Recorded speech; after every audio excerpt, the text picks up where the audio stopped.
NCP तोड़कर BJP सरकार में शामिल होने वाले अजीत पवार ने कुछ ऐसी मांगे सामने रख दी है जिनसे बीजेपी परेशान हो गई है।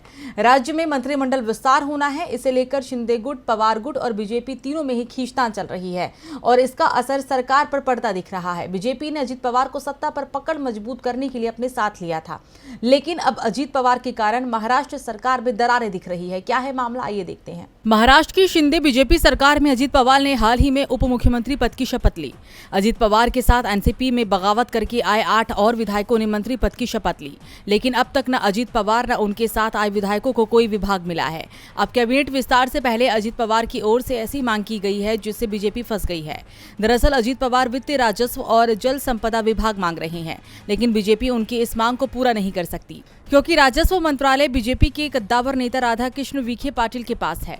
ऐसे में उनसे एक विभाग छीनकर दूसरे को देने का जोखिम बीजेपी नहीं ले सकती है। वहीं महाविकास अघाड़ी सरकार में अजीत पवार राज्य के उप मुख्यमंत्री के साथ साथ वित्त मंत्री भी थे। तब एकनाथ शिंदे गुट ने ये आरोप लगाया था कि अजीत पवार ने जानबूझकर उनके विधायकों को फंड नहीं दिया।